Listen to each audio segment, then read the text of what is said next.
Shalom Bapak Ibu Saudara-saudara yang dikasihi Tuhan, kita akan bersama-sama memulai ibadah kita hari ini. Kita arahkan hati kita tundukkan dan kita nyatakan kasih kita kepada Tuhan. Biarlah firman Tuhan saat ini menjadi dasar dari ibadah kita. Firman Tuhan dari Mazmur 59 ayat 17 hingga 18 berbunyi demikian. Tetapi aku mau menyanyikan kekuatanmu. Pada waktu pagi aku mau bersorak-sorai karena kasih setiamu. Sebab engkau telah menjadi kota bentengku, tempat pelarianku pada waktu kesesakanku. Ya kekuatanku, bagimu aku mau bermazmur. Sebab Allah adalah kota bentengku, Allahku dengan kasih setianya.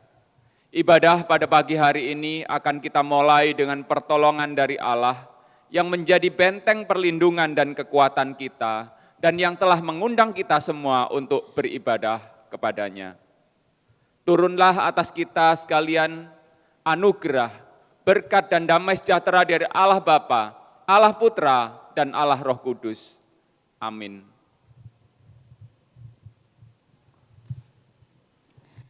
Sungguh penyertaan Tuhan bagi setiap kita sungguh nyata hari ini. Mari sekali lagi kita datang membawa hati dan diri kita untuk dijumpai oleh-Nya. Allah yang telah menyelamatkan setiap kita dan telah mengundang kita untuk beribadah pada pagi hari ini. Karena Dia adalah Allah yang suci, Allah yang kudus, dan segala kemuliaan hanya bagi Dia.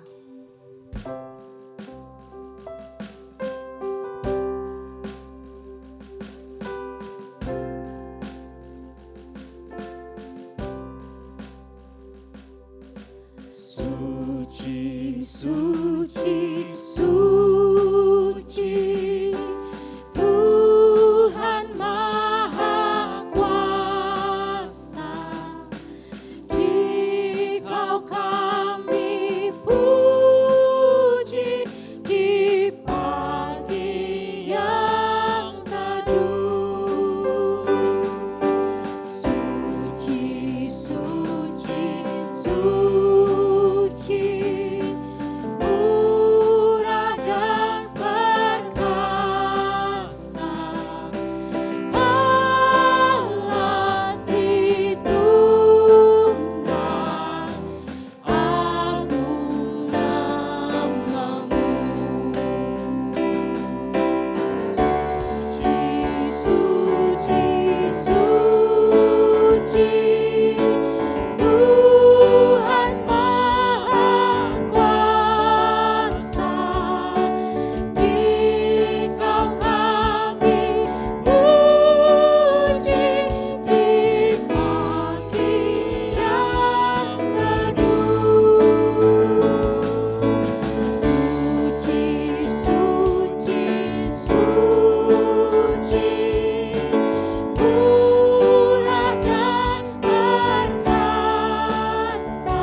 Sungguh Dia adalah Allah yang suci, Allah yang agung.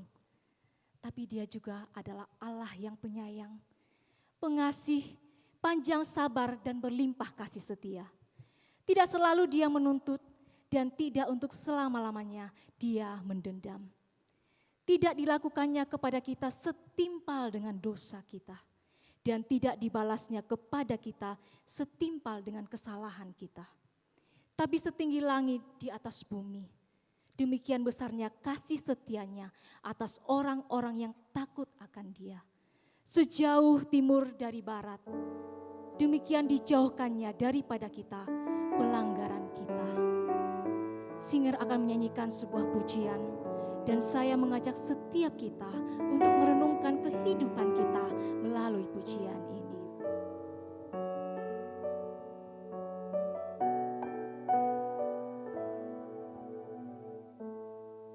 Sejauh timur dari barat, Engkau membuang dosaku.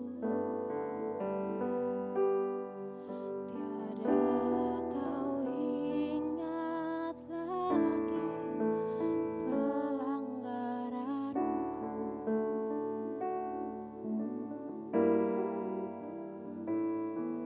Jauh ke dalam tubir laut, Kau melemparkan dosaku. Tiada kau perhitungkan kesalahanku. Betapa besar kasih pengampunanmu, Tuhan. Engkau pandang hina hati yang hancur. Ku berterima kasih kepadamu ya Tuhan. Pengampunan yang Kau beri, pulihkanku. Ya Tuhan, terima kasih atas pengampunan-Mu bagi setiap kami. Sungguh inilah doa dan ungkapan hati kami. Sejauh timur dari barat, Engkau membuang dosaku.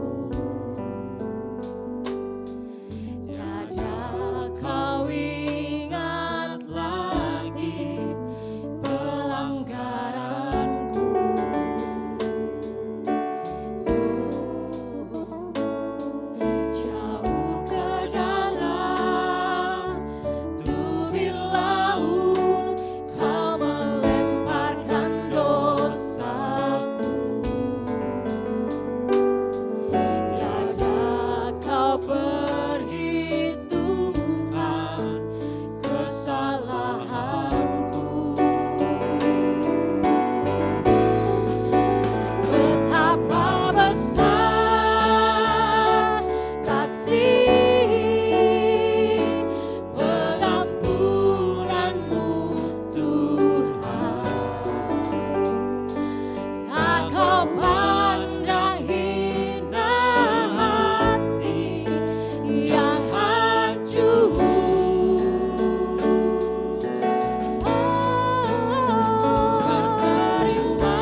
atas pengampunan yang kau berikan.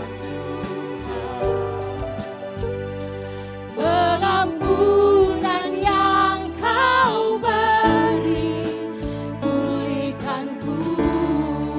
Sungguh pengampunan yang kau beri Tuhan, memulihkan kami. Pengampunan Yang kau beri, pengampunan Tuhan yang kau berikan. pengampunan yang kau beri, pengampunan yang kau beri, pulihkanku.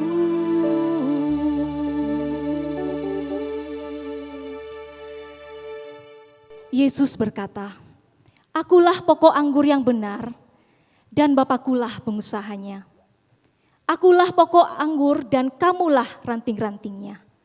Barang siapa tinggal di dalam aku dan aku di dalam dia, ia berbuah banyak.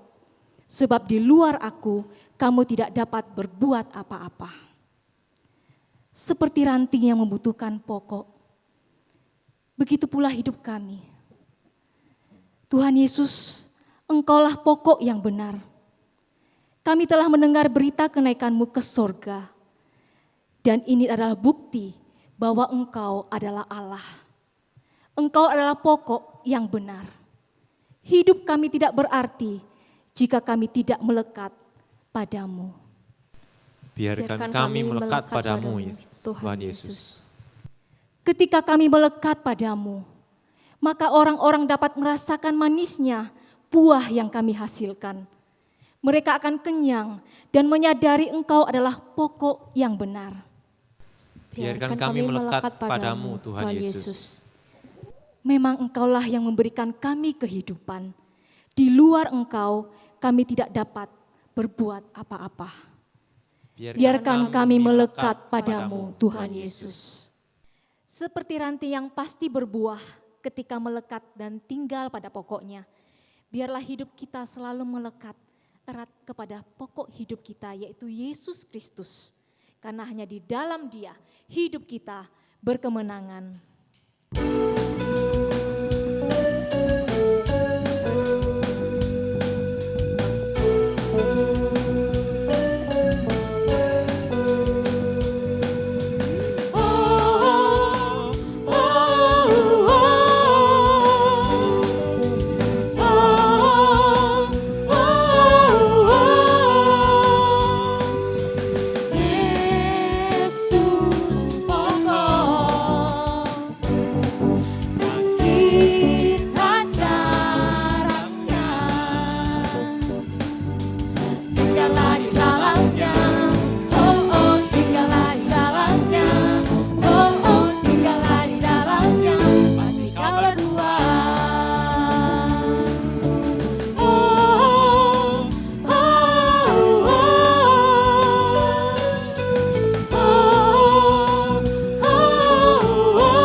Yesus pokok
Sungguh firman itu menerangi jalan kita, menjadi perisai iman di setiap waktu dalam hidup kita. Firman terangi jalanku, perisai iman di setiap waktu. Lindungiku dari segala, tak pernah ku ragu karena Dia bersamaku, setia menjaga dengan kuasa mulia. Hanya di dalam namanya Yesus, Dia sumber pengharapan di sepanjang hidupku. Hanya di dalam kuasa-Nya pasti tersedia kemenangan bagiku selama-lamanya.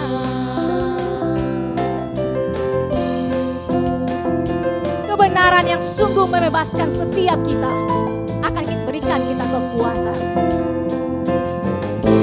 Kebenaran yang bebaskan selalu berikanku kekuatan hadapi segala tantangan. Tak pernah ku ragu karena Dia bersamaku, setia menjaga dengan kuasa mulia. Hanya di dalam namanya Yesus, Dia sumber pengharapan di sepanjang hidupku. Hanya di dalam kuasa-Nya pasti tersedia kemenangan bagiku selama-lamanya. Sungguh dalam namanya ada pengharapan bagi kita.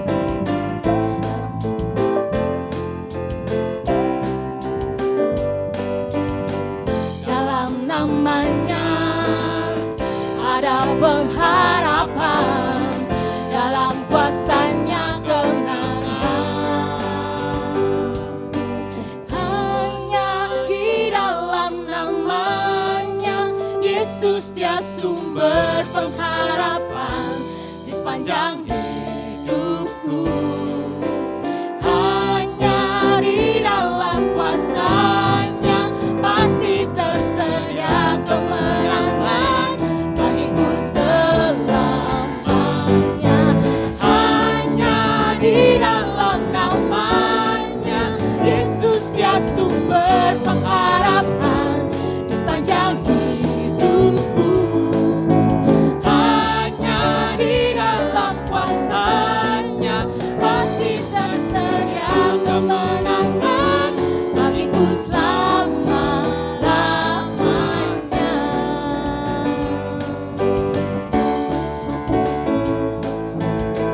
Dalam namanya ada pengharapan, dalam kuasa-Nya kemenangan.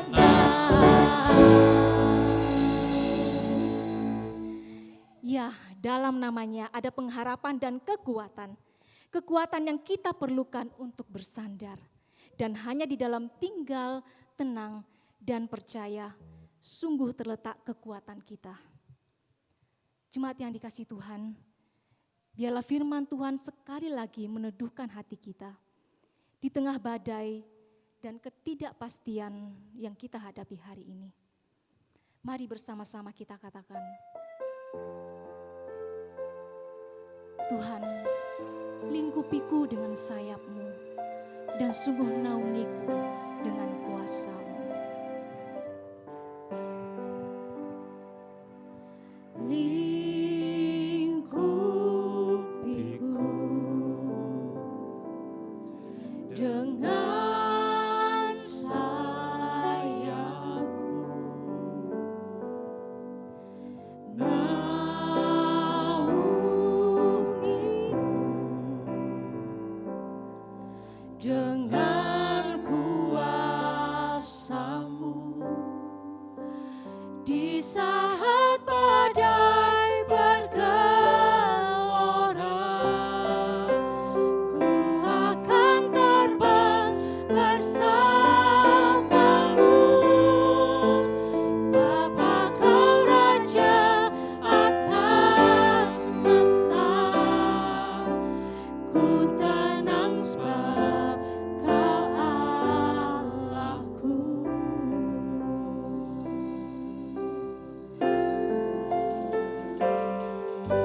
Jiwaku tenang dalam Kristus. Lihat dalam keheningan, di saat badai bergelora, ku akan terbang bersamamu. Bapa kau Raja atas semesta, ku tenang sebab kau Allahku. Di saat badai bergelora, ku akan terbang bersamamu. Bapa kau Raja atas semesta, ku tenang sebab kau Allahku.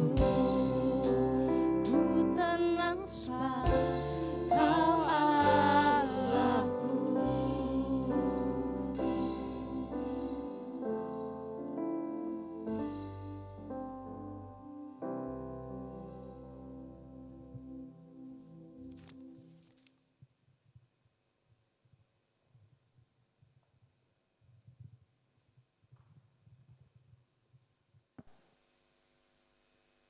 Kita berdoa. Tuhan, lingkupilah kami dengan kasih setiamu. Kami yang saat ini beribadah kepadamu Tuhan, kami membawa berbagai macam persoalan dengan kondisi yang berbeda-beda. Tetapi kami punya Tuhan yang sama, Allah yang penuh dengan kasih karunia. Dan karena itu ya Tuhan, kami berdoa, memohon kiranya naungan tangan-Mu, kuat kuasa-Mu, menyertai kami ya Tuhan. Dan kami pun berdoa, meminta di dalam nama Tuhan Yesus Kristus, Roh Kudus yang akan menolong kami untuk memahami firman-Mu saat ini. Berbicaralah ya Tuhan, kami siap mendengar. Di dalam nama Tuhan Yesus Kristus kami berdoa. Amin. Shalom Bapak Ibu yang dikasihi Tuhan. Bersyukur selalu bahwa kita punya Allah yang baik, Allah yang luar biasa. Beberapa waktu yang lalu saya mencermati salah satu grup WA yang saya ada di dalamnya. Betapa rindunya salah seorang mencetuskan, kapan ya kita bisa pergi bersama, jalan bareng, kuliner bersama. Saudara, saya langsung kirim stiker, ayo budal. Saya pun merindukan hal yang sama. Ya, saya juga ingin bepergian bersama-sama, tetapi itu semua belum bisa kita lakukan. Saya percaya kita akan melakukannya untuk tidak lama lagi. Nah, Bapak Ibu yang dikasihi Tuhan, karena kita belum bisa melakukannya, mungkin saya cuma bisa cerita aja. Saya mengingat pada saat saya masih umur 20-an, saat itu diberitahukan kepada saya. Di Malang itu ada salah satu pantai yang bagus banget. Kalau pengen tahu Tanah Lot, itu hampir sama seperti Tanah Lot. Saya waktu itu ya bertanya apa benar, ya saya penasaran. Lalu saudara, saya merencanakan bersama dengan teman saya dan kami sewa mobil waktu itu karena belum punya mobil, saudara. Jadi sewa mobil dan singkatnya, saudara, berita tentang kami akan pergi bersama-sama itu didengar oleh teman-teman yang lain. Mereka ikut bergabung. Jadi kami pergi kira-kira 6 orang, kurang lebih saya ingat 6 orang. Dan kami pergi bersama-sama ke satu tempat, salah satu pantai di Malang yang namanya Balai Kambang, saudara. Ya, saudara, ya bagaimana perjalanan anak muda, khas, ya, diwarnai dengan canda dan tawa di jalan, semuanya berjalan normal. Ya. Kita perjalanan itu menyenangkan sekali di awalnya, saudara. Tapi setelah melewati Malang, saudara, ya setelah keluar dari kota Malang, saya lupa daerah mana, pokoknya kami sudah keluar dari Malang. Di sana ini teman saya yang nyetir bilang, ini kita harus berhenti. Karena apa? Temperatur panasnya menyala. Jadi mobil itu sudah kepanasan. Maka kami cari tempat berhenti dan memeriksa. Saudara, ketika dibuka ya, yang kami sewa saat itu mobil carry 1000 ya, zaman itu saudara, sekitar tahun 80-an, tahun 90 ya tahun 90-an itu yang umum mobilnya ya itu yang dipakai, yang disewakan. Kami menyewa mobil itu dan kita periksa, buka bangku tempat duduknya karena mesinnya ada di bawah tempat duduk itu. Dan saudara, betul saudara, ternyata radiatornya airnya berkurang sangat banyak. Kami berpikir gampang, tinggal ditambah aja airnya. Dan kami berjalan lagi. Ya, kami jalan lagi, singkatnya jalan lagi dan meneruskan karena sudah tidak terlalu jauh karena sudah melewati Malang. Sekalipun dari Malang itu masih lumayan ya, satu jam setengah mungkin dari kota Malangnya ke arah Balai Kambang itu. Nah saudara, tiba-tiba kami belum lama berjalan, itu menyala lagi panasnya saudara. Menyala panas lagi, ternyata airnya juga berkurang lagi. Waduh, kami mulai dalam kesulitan. Saudara. Ya, kami mulai ada di dalam kesulitan dan ternyata kita periksa dengan lebih teliti, radiatornya bocor. Saudara. Jadi mengalami kebocoran, karena sudah sampai sana, kami meneruskan aja perjalanan, dengan ditambah, tapi saudara pulangnya itu penderitaan luar biasa. Ya, berulang kali kami harus berhenti, berulang kali nambahin, segala cara kita pakai supaya radiator tidak bocor.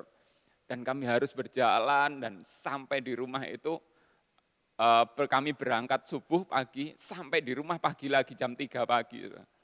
Menderita sekali. Nah ini saudara yang saya katakan perjalanan yang tadinya normal, tadinya menyenangkan, tiba-tiba mengalami problem. When your life is miserable. Ya.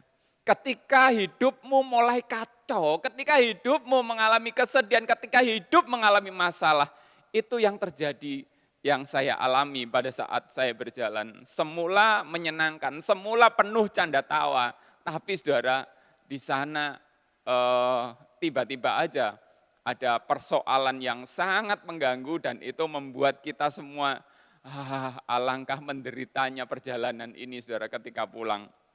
Nah saudara, saya pikir itu juga yang dialami oleh murid-murid Tuhan Yesus. Mereka pada saat mengikut Yesus, mereka naik perahu bersama dengan Yesus di Danau Galilea untuk menuju ke seberang ke daerah Gerasa. Daerah Gedara, saudara, di sana mereka mengalami badai. Saya akan bacakan ayatnya untuk saudara di dalam Injil Matius pasal yang ke-8. Injil Matius pasal yang ke-8 ayat 23 sampai dengan 27. Injil Matius pasal 8 ayat 23 sampai dengan ayat 27. Firman Tuhan berbunyi demikian. Lalu Yesus naik ke dalam perahu dan murid-muridnya pun mengikutinya. Sekonyong-konyong mengamuklah angin ribut di danau itu, sehingga perahu itu ditimbus gelombang, tetapi Yesus tidur. Maka datanglah murid-muridnya, membangunkan dia, katanya, "Tuhan, tolonglah, kita binasa."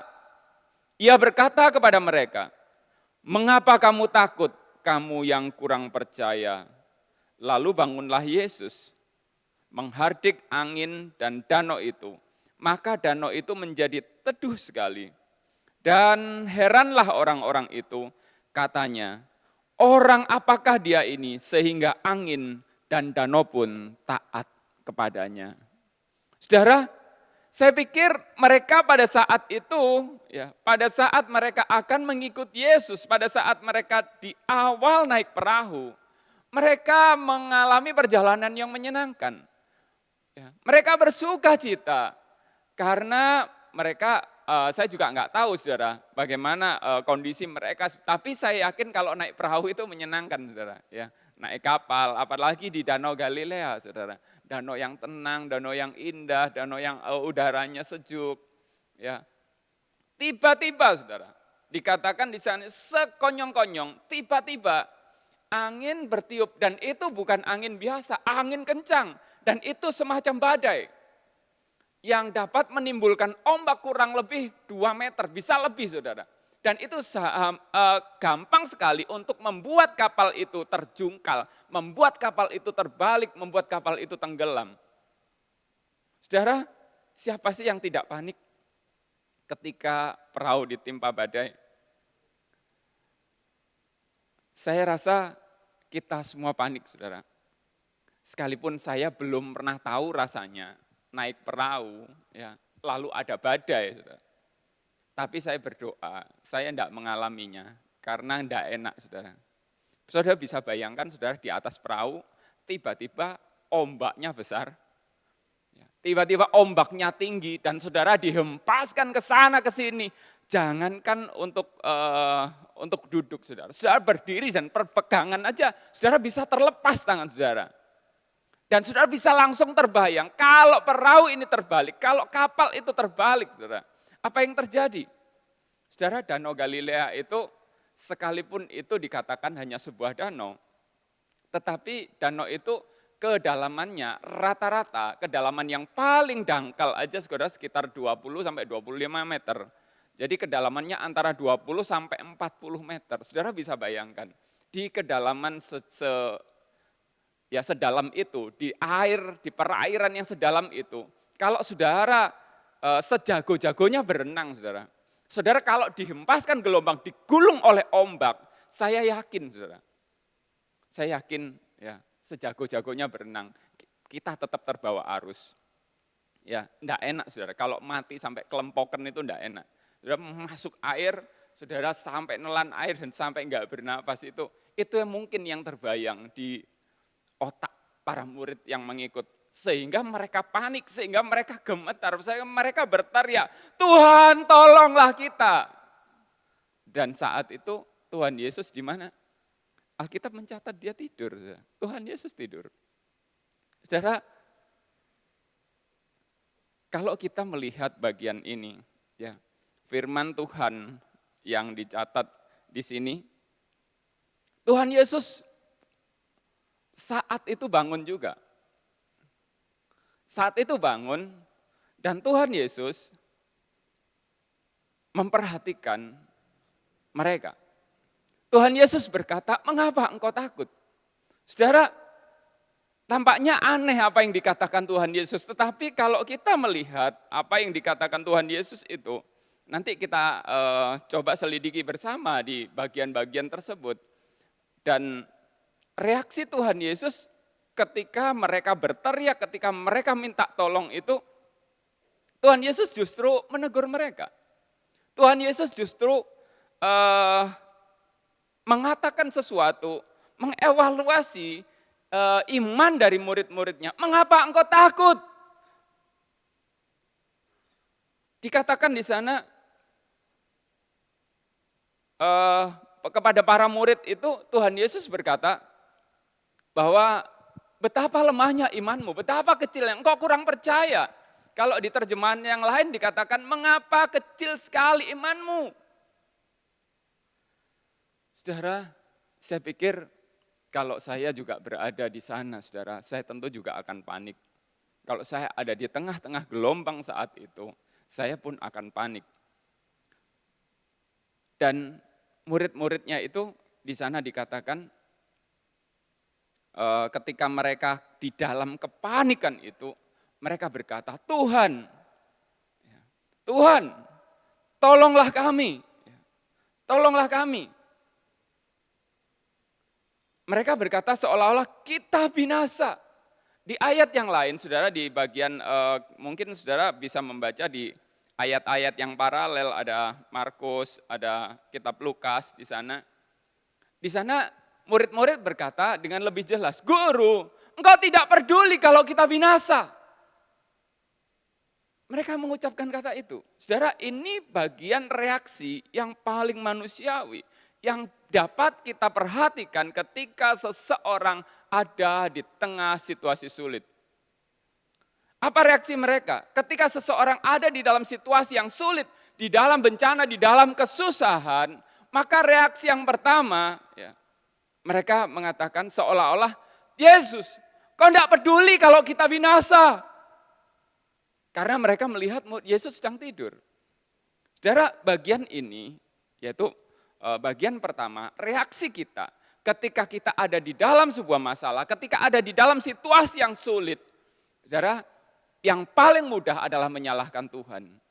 Murid-murid ini seolah juga menyalahkan Tuhan. Kau tidak peduli Tuhan kalau kita binasa. Saudara, seberapa banyak di antara kita ketika kita mengalami situasi yang sulit, kita juga mengambil langkah yang sama. Kita mempersalahkan Tuhan. Tuhan, mengapa ini harus terjadi? Tuhan, di manakah Engkau? Kita berseru, kita berteriak, seolah-olah Tuhan yang membuat peristiwa-peristiwa buruk itu terjadi di dalam hidup kita. Saudara, ketahuilah bahwa hal-hal buruk itu akan selalu terjadi di dalam dunia. Ya, saya ulangi, bahwa hal-hal buruk, situasi-situasi yang buruk akan selalu terjadi di dalam dunia. Itu sebabnya saudara, kita tidak boleh menyalahkan Tuhan. Tidak patut kita mempersalahkan Tuhan. Reaksi manusia yang kedua, ketika ada di dalam situasi yang sulit, adalah menjadikan Tuhan sebagai pilihan terakhir. Saudara, saya membayangkan ketika murid-murid ini di awal, saudara, di awal gelombang, di awal mereka mengalami badai, apa yang mereka lakukan? Kalau ada air masuk ke dalam perahu, apa yang harus mereka lakukan? Mungkin mereka akan berusaha untuk nguras, ya.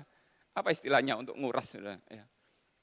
Berusaha untuk mengeluarkan supaya enggak banjir, saudara. Tetapi berapa mampu mereka untuk mengeluarkan air yang masuk ke dalam perahu. Mungkin mereka memang penelayan-nelayan yang terlatih, tetapi mereka punya batas kekuatan, melawan kekuatan alam, mereka juga tidak mampu. Saudara, di dalam ketidakmampuan, di dalam keputusasaan, Tuhan jadi pilihan yang terakhir. Seringkali kita juga berlaku sama seperti itu, sama seperti murid-murid, menjadikan Tuhan sebagai pilihan terakhir kita. Ini yang membedakan kita dengan Daud, saudara. Daud sebelum melakukan apa-apa, juga Musa, hamba-hamba Allah itu, menjadikan Tuhan pilihan pertamanya. Tuhan bukan pilihan terakhir. Sebelum menghadapi sesuatu, mereka bertanya kepada Tuhan. Saya membaca kisah Daud. Dalam peperangannya, 2 kali dia bertanya kepada Tuhan, Tuhan, aku harus maju atau aku harus mundur? Aku harus menyerang atau aku tidak? Saudara, lihat, iman yang kokoh menjadikan Tuhan pilihan pertama. Nah, di sini saudara, kita melihat ya bahwa seringkali kita menjadikan Tuhan kalau sudah tidak ada jalan, kalau semua sudah buntu, segala upaya yang kita lakukan, kalau orang-orang yang kita kenal, kita lobby dan kita tahu ini bisa menolong kita, kalau mereka sudah tidak dapat memberikan pertolongan, kalau sudah tidak ada lagi jalan keluar, barulah kita berpaling kepada Tuhan. Saya berdoa, saudara, kiranya hal ini menjadi bagian yang harus kita waspadai terhadap diri kita. Karena respon kita seperti itu. Jadi respon kita yang pertama ketika menghadapi kesulitan adalah menyalahkan Tuhan, itu yang pertama. Yang kedua, ketika kita menghadapi situasi yang sulit, kita barulah kita ingat Tuhan. Di awalnya kita tidak ingat. Sama seperti para murid itu. Ketika mereka masuk ke dalam perahu, mereka tidak ingat. Mungkin mereka menikmati pemandangan, mungkin mereka bersenda gurau, mungkin mereka bercakap-cakap tentang ini dan itu. Dan ketika mereka sudah putus asa, barulah mereka ingat Tuhan. Saudara, kiranya ini tidak menjadi respon kita. Justru di dalam segala situasi, di dalam situasi yang apapun yang akan kita hadapi maupun apa yang akan kita lakukan, jadikan Tuhan sebagai pilihan pertama lebih dulu, saudara. Jadikan Allah kita, Yesus Kristus sebagai pilihan pertama. Tuhan, apa yang harus saya lakukan? Kalau Engkau tidak menuntun aku tidak akan berjalan sama seperti Musa, saudara. Musa ketika menuntun orang Israel, ketika dia membawa orang Israel keluar dari tanah Mesir, dia berkata, kalau Engkau tidak jalan, kalau Engkau tidak memimpin kami tidak akan melangkah. Itu yang dikatakan Musa. Dan biarlah kita juga belajar seperti itu, saudara. Kita di dalam mengikut Yesus, kita akan memulai tahapan-tahapan, kita melakukan sesuatu yang lebih dan lebih lagi, saudara. Nah, saudara, di bagian itu, ya, Yesus menegur mereka. Yesus menegur mereka, dan di sana dikatakan, Yesus berkata kepada mereka, mengapa kamu takut, kamu yang kurang percaya? Saudara dapat membuka terjemahan yang lain. How little you trust God. Betapa kecilnya kepercayaanmu kepada Tuhan, betapa lemahnya imanmu kepada Tuhan. Saudara, ini sebuah teguran. Yang Yesus permasalahkan adalah soal iman. Yang Yesus permasalahkan di dalam murid-muridnya itu adalah soal kepercayaannya dia kepada Tuhan. Tuhan Yesus tidak pernah mempermasalahkan skillmu. Tuhan Yesus tidak pernah mempermasalahkan tentang wajahmu. Tuhan Yesus tidak pernah mempermasalahkan soal penampilan. Tuhan Yesus tidak pernah mempermasalahkan soal pekerjaan. Tuhan Yesus tidak mempermasalahkan hal-hal yang lain. Ketika kita mengikut Dia, segala latar belakang kita diterimanya. Tetapi saudara, yang Ia permasalahkan adalah soal iman, selalu soal iman. Di dalam khotbah di bukit, Tuhan Yesus juga menyinggung hal ini. Dia katakan, jangan kamu khawatir, jangan kamu takut. Saudara, iman yang Ia permasalahkan. Apakah murid-murid tidak punya iman? Punya mungkin, tetapi iman itu tidak berfungsi. Iman itu tidak dipergunakan. Iman itu mungkin saat itu mereka tidak menggunakan apa yang mereka punya, ya, sehingga ketakutan itu menguasai mereka lebih besar.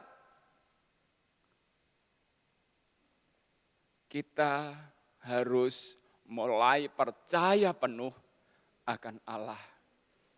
Kita harus mulai menumbuhkan keyakinan kita akan Yesus Kristus. Kita harus mulai terus memperkuat iman kita kepada Dia. Saudaraku, seringkali teguran Tuhan justru membuat reaksi kita bereaksi keras juga untuk teguran Tuhan. Tetapi kita melihat di sana, murid-murid itu diam ketika ditegur oleh Yesus. Dan baiklah kita juga belajar supaya ketika Tuhan menegur kita, betapa lemahnya imanmu, saat itu kita langsung koreksi diri. Ya mungkin saya lemah, mungkin saat ini ya Tuhan ampuni saya lemah iman. Tolong kuatkan saya Tuhan, mampukan saya untuk tetap percaya kepadamu di tengah situasi yang sulit ini. Saudaraku, mungkin persoalan yang saudara hadapi, ya, badai yang saudara hadapi bukan badai Danau Galilea seperti yang dialami oleh murid-murid ini. Mungkin saja badai yang saudara alami adalah badai ekonomi. Mungkin saja badai yang saudara alami adalah badai di dalam relasi. Mungkin saja badai yang saudara alami adalah pekerjaan, atau mungkin juga badai yang saudara alami adalah badai kesehatan. Bisa saja saudara itu terjadi. Saya mengingat tentang ibu saya, saudara. Beliau sudah meninggal beberapa waktu yang lalu. Dan pada saat kira-kira 17-18 tahun yang lalu, saudaraku, pada saat ibu saya divonis kanker, saat itu saya merasa ada badai yang menghantam. Sekalipun saya tidak mengalami sakit secara pribadi, ibu saya yang mengalami sakit. Tetapi saudara, sama saudara, karena keluarga adalah sebuah sistem. Ya. Satu orang tergoncang, satu orang mengalami, yang lain juga merasa sakit. Saat itu muncul kekhawatiran. Saat itu muncul bermacam-macam ketakutan. Dan rasanya saudara, hidup ini terombang-ambing, ketidakpastian kapan bisa sembuh atau tidak. Bagaimana kami harus mengobati, berapa biaya yang dikeluarkan, semua itu menghantam saudara. Dan saat itu pun kami juga bergumul, Tuhan tolong kami. Kami pun berseru kepada Tuhan, Tuhan tolong kami. Dan saat itu mungkin juga saya menjadikan Tuhan pilihan terakhir, saudara. Ketika semua jalan buntu, ketika tidak ada solusi, saudara, kami berteriak kepada Tuhan, kami memohon kepada Tuhan, Tuhan, kami menangis di hadapan Tuhan. Apakah Tuhan meneduhkan badai itu? Jawabannya iya. Saya yakin kan saudara, jawabannya ya.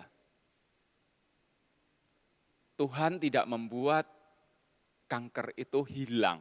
Tuhan tidak membuat kanker itu sembuh. Tetapi saudara, saya melihat Tuhan meneduhkan badai itu.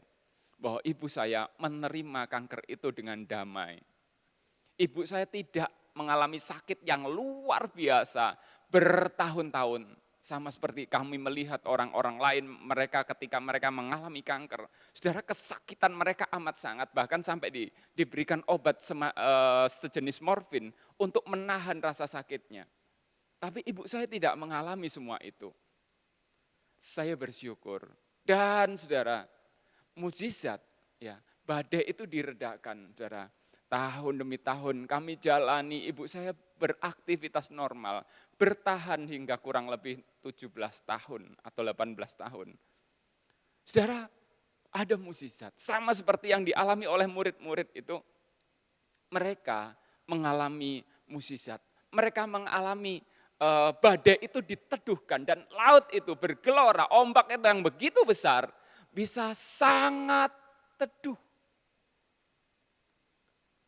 Saudara, saya percaya, ya, saya yakinkan saudara, apapun badai persoalan yang saudara hadapi, apapun yang saudara rasakan, apapun kesulitan yang menghantam dan menghimpit saudara, ketika saudara bersama Yesus, saudara, badai itu akan diteduhkan. Masalahnya hanya iman. Mungkin juga bukan yang menggoncang saudara, bukan masalah kesehatan, bukan masalah keuangan, bukan masalah relasi, bukan masalah pekerjaan. Mungkin juga badai yang menghantam saudara, badai iman. Ketika saudara berada di gereja ini, saudara mulai kehilangan iman. Akankah aku bisa bertumbuh di sini?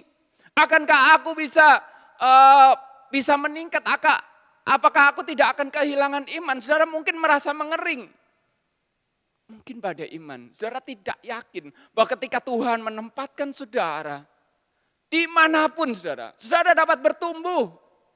Kalau saudara mempunyai iman sama seperti Abraham, saudara belajarlah dari Abraham. Abraham ketika dia berselisih dengan Lot,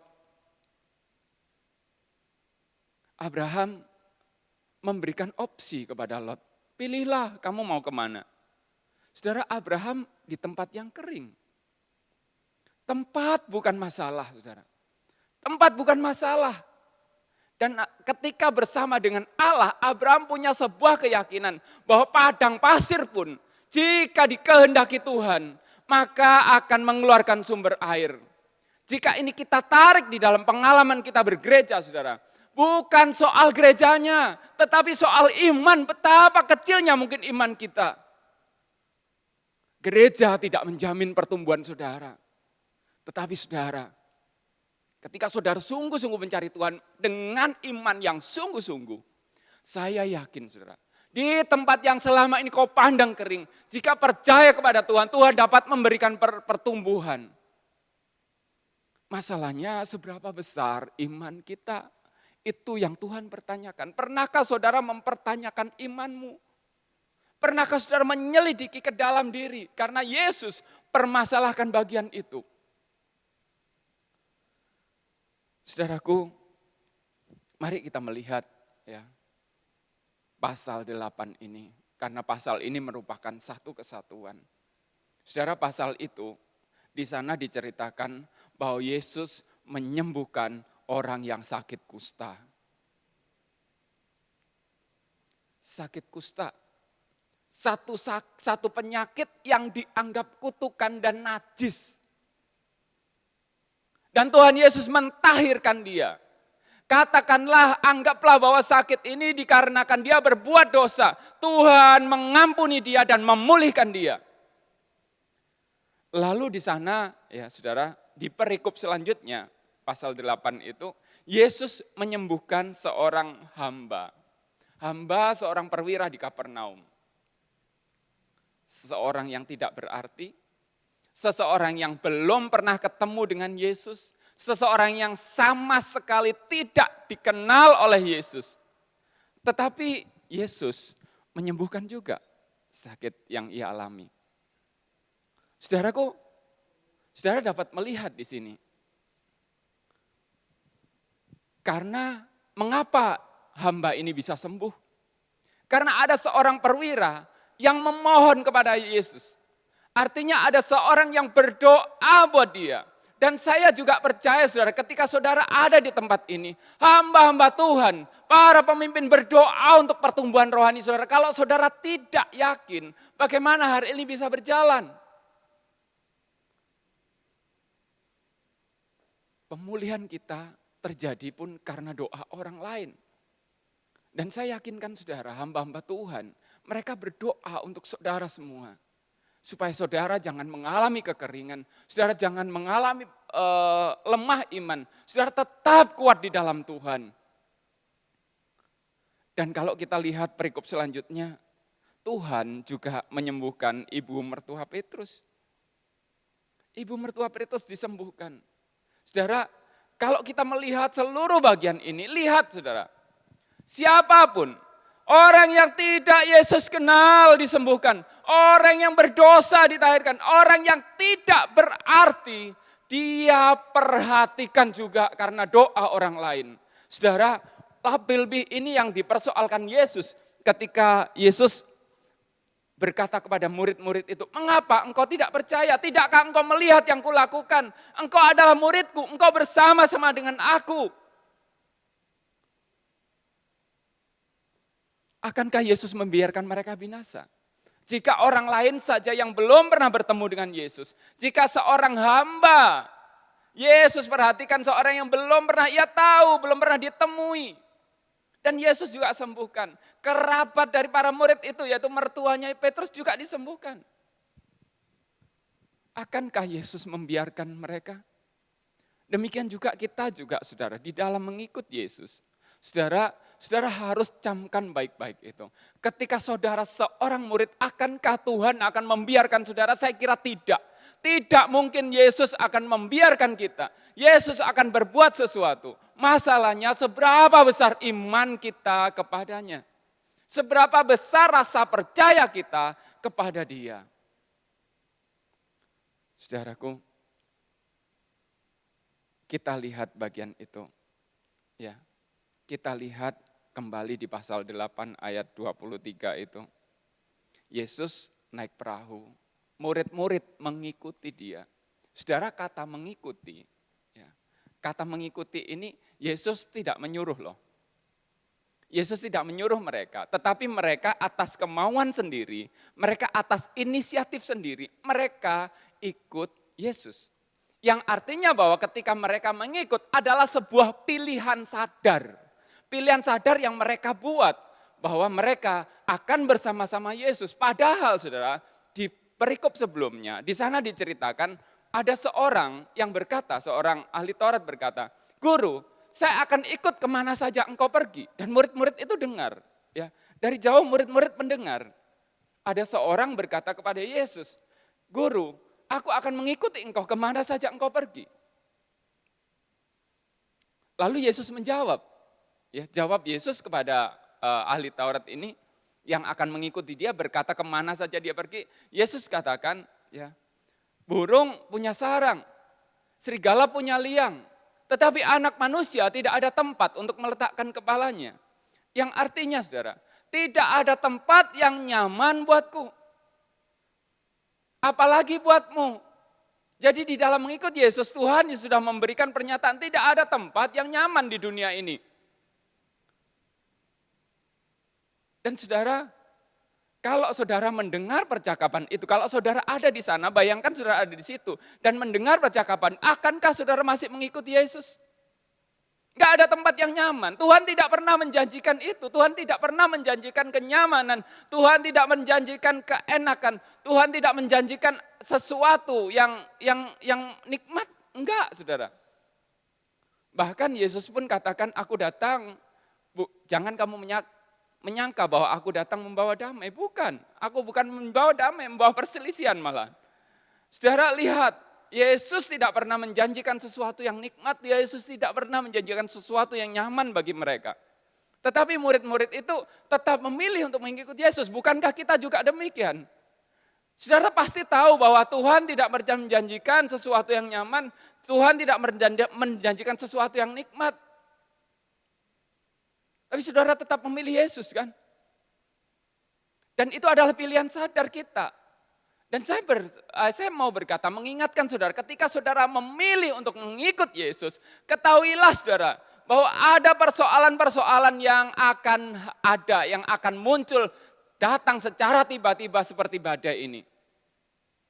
Saya teringat saudara, salah satu saudara kita, ya, saudara Paulus, beberapa waktu lalu, ya, saya sudah mendengar cerita darinya secara langsung. Dan kemarin waktu acara GFC, saudara, dia juga sharing bahwa ketika putrinya itu sakit, dia seperti mengalami badai. Saudara, saya bersuka cita bahwa dia dapat melihat sesuatu yang indah. Dia dapat melihat sesuatu yang luar biasa yang Tuhan kerjakan di dalam hidupnya dan seluruh keluarganya.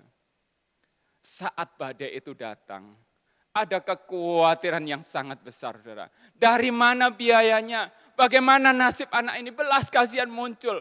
Menangis sudah di hadapan Tuhan. Tetapi saudara, ada penghiburan, ada kekuatan, ada penyertaan. Itu yang Tuhan janjikan. Dan kepada kita pun, kepada para murid itu, engkau bersama-sama dengan aku, engkau tidak perlu takut. Yesus juga mengatakan hal yang sama. Dia tidak menjanjikan persoalan ini tidak akan ada. Bukan itu. Persoalan, kesulitan, penderitaan semuanya ada. Tetapi dia menjanjikan penyertaan. Dia menjanjikan kasih setia. Dia tidak pernah meninggalkan. Bukankah ini yang luar biasa yang kita cari? Kesetiaannya. Saudaraku, Ketika saudara mengikut Yesus, ketika kita sadar memilih Dia, ketahuilah saudara, bahwa Dia sanggup melenyapkan badai, sanggup membuat badai itu teduh. Dan saudara, di akhir bagian perikop ini, orang-orang itu berkata, katanya, orang apakah dia ini? Sehingga angin dan danau pun taat kepadanya. Orang apakah dia ini? Ada sebuah kekaguman, ada sebuah ketakjuban akan Yesus, akan pribadi itu. Saudara, ini maksud Tuhan. Ketika kita mengalami kesulitan, ketika kita mengalami persoalan, ketika kita mengalami badai, Tuhan ingin supaya mata kita tercelik. Pribadi seperti apakah Tuhan itu? Kita merasa takjub, kita merasa kagum, kita merasa hormat dan semakin cinta yang menunjukkan kepada kita betapa luar biasanya Allah kita. Bahwa kita tidak pernah salah memilih. Bahwa mengikut Yesus, saudara tidak pernah salah. Saudara akan melihat pribadi itu sungguh luar biasa. Kuasanya akan ditampakkan kepada kita satu persatu. Sehingga saudara akan tercengang. Wow, betapa dahsyatnya Allahku, betapa luar biasanya Tuhanku. Ini adalah klimaks yang ingin Tuhan capai. Kesulitan, persoalan, masalah, kesusahan yang kita hadapi. Semuanya akan mengungkapkan kekaguman kita kepadanya.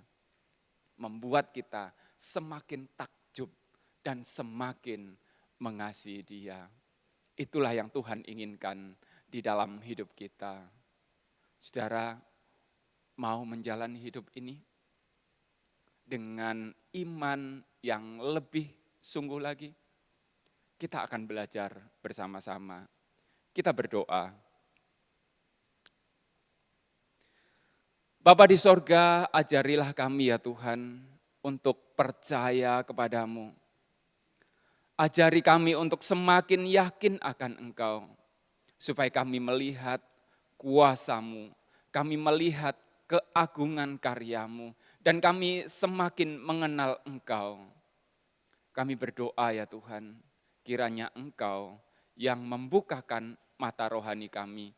Engkau yang menambahkan iman di dalam diri kami. Kami minta Tuhan semuanya ini di dalam nama Tuhan Yesus Kristus. Amin. Mari bersama dengan jemaat di segala masa kita akan kembali mengikrarkan pengakuan iman kita dengan mengucapkan pengakuan iman rasuli yang berbunyi demikian. Aku percaya kepada Allah, Bapa yang Maha Kuasa, Khalik langit dan bumi, dan kepada Yesus Kristus anaknya yang tunggal Tuhan kita, yang dikandung dari Roh Kudus, lahir dari anak darah Maria, yang menderita sengsara di bawah pemerintahan Pontius Pilatus, disalibkan, mati dan dikuburkan, turun ke dalam kerajaan maut. Pada hari yang ketiga bangkit pula dari antara orang mati, naik ke sorga, duduk di sebelah kanan Allah, Bapa yang Maha Kuasa. Dan dari sana Ia akan datang untuk menghakimi orang yang hidup dan yang mati. Aku percaya kepada Roh Kudus, gereja yang kudus dan am, persekutuan orang kudus, pengampunan dosa, kebangkitan orang mati, dan hidup yang kekal. Amin. Saudara, mari kita bersama-sama menundukkan kepala kita bersyafaat, kita berdoa, bersama-sama kita doakan supaya pertumbuhan iman kita, seluruh jemaat GKKA boleh terus bertambah-tambah. Kita berdoa juga untuk hamba-hamba Tuhan yang menggembalakan, kiranya Tuhan memberikan penyertaan dan perlindungan. Dan kita tetap doakan juga untuk pemerintah kita, supaya mereka dapat menangani wabah virus ini dengan kebijakan yang mereka buat. Mari bersama-sama kita berdoa. Bapa di sorga, saat ini kami bersehati ya Tuhan, kami memohon kiranya Engkau yang menolong setiap jemaat GKKA. Mereka mengalami pertumbuhan iman, sekalipun saat ini adalah masa yang sukar ya Tuhan.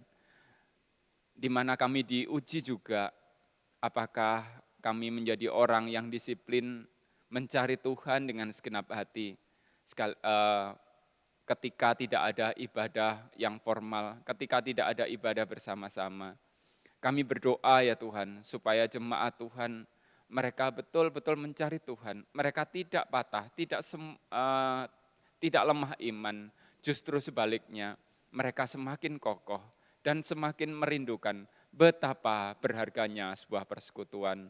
Kami pun berdoa untuk para hamba Tuhan, untuk majelis juga kami doakan supaya Tuhan menolong, menyatukan mereka sebagai pemimpin-pemimpin gereja ini, supaya mereka dapat mengemban tugas yang Tuhan pikulkan kepada mereka, dan Tuhan menyertai mereka. Tuhan memberkati mereka di dalam pekerjaan dan usahanya.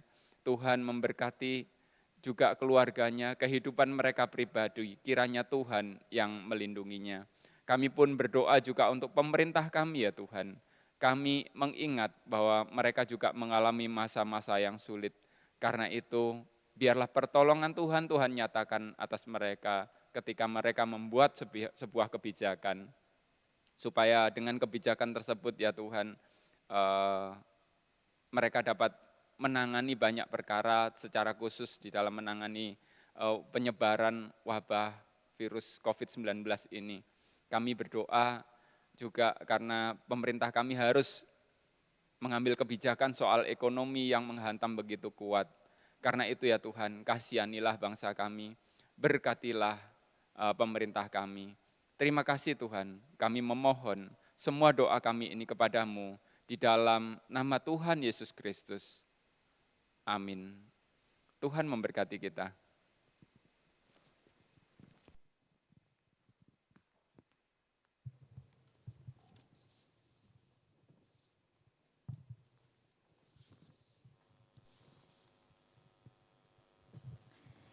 Kebenaran firman-Nya biarlah menguatkan kita hari ini dan memampukan kita untuk terus hidup melekat kepadanya. Mari kita berikan yang terbaik dari hidup kita bagi Dia.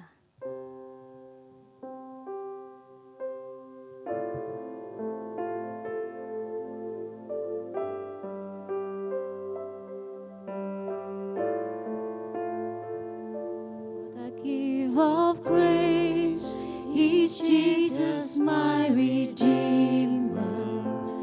There is no more for heaven now to give.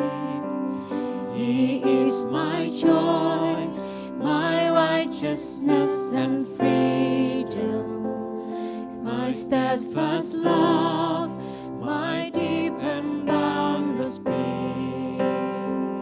To this I hold, my hope is only Jesus. For my life is wholly bound to His. Oh, how strange and divine, I can sing all is mine, yet not I,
Tuhan, inilah diri kami dan persembahan kami.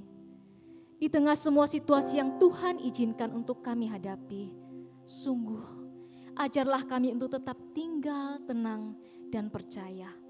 Karena disitulah terletak kekuatan kami dalam menghadapi semua ketidakpastian hidup hari ini. Sungguh kami menyerahkan seluruh diri kami untuk Engkau pimpin. Dan pakailah kami untuk menyatakan kasih-Mu dimanapun Engkau tempatkan kami. Di dalam nama Tuhan Yesus Kristus kami berdoa dan bersyukur. Amin.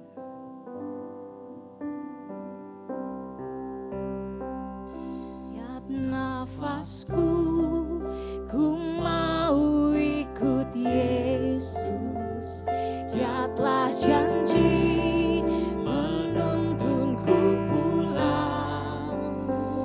Setiap hari kasih-Nya pulihkanku, sampai kelak ku tiba di surga. Harapanku hanyalah dalam Yesus, segala kemuliaan baginya. Saat usai nanti ku kan terus memuji, karena Dia Kristus dalamku.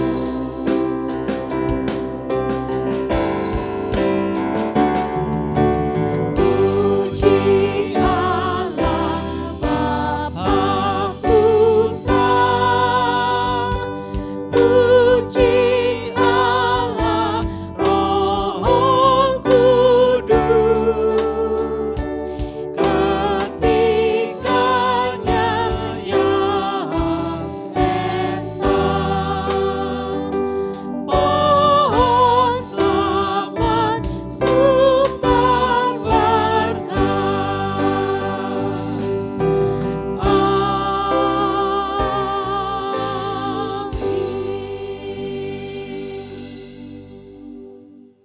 Jemaat yang dikasihi oleh Tuhan, saat ini arahkanlah dirimu di hadapannya dan terimalah berkat-Nya. Tuhan memberkati dan melindungi engkau. Tuhan menyinari engkau dengan wajah-Nya dan memberi engkau kasih karunia. Tuhan menghadapkan wajah-Nya kepadamu dan memberi engkau damai sejahtera. Mulai pagi hari ini sampai Maranatha, Tuhan datang kedua kali. Amin.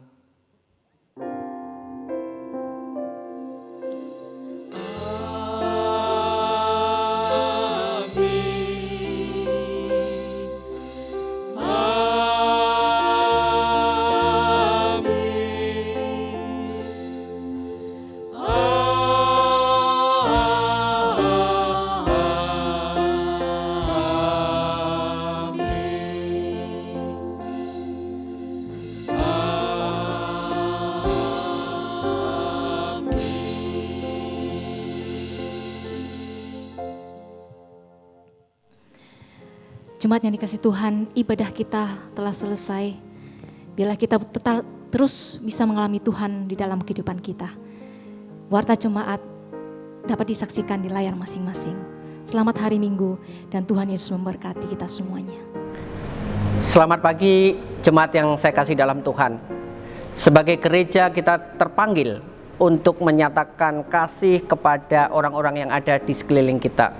Itulah panggilan bergereja. Di masa pandemi COVID yang melanda dunia bahkan negeri kita ini, gereja juga terpanggil untuk menyatakan dan memberikan kasih kepada orang-orang yang ada di sekeliling kita. Karena itu saya mengajak setiap kita untuk boleh berbagi kasih dengan mereka yang terdampak COVID-19 ini. Gereja akan membuka aksi berbagi kasih ini dengan sasaran jemaat gereja kita, baik di pusat maupun di cabang, baik kepada orang-orang yang ada di sekeliling kita yang terdampak secara ekonomi, ataupun tenaga medis yang berjuang di garis depan. Karena itu mari kita sisihkan dana yang kita miliki untuk menolong mereka. Sekecil apapun itu akan sangat berguna untuk meringankan mereka. Karena itu saudara dapat membagikan berkat itu dan menyalurkannya sebagai donasi yang dapat Bapak Ibu transfer melalui rekening BCA yang tertera di layar kaca Bapak Ibu. Tuhan Yesus memberkati.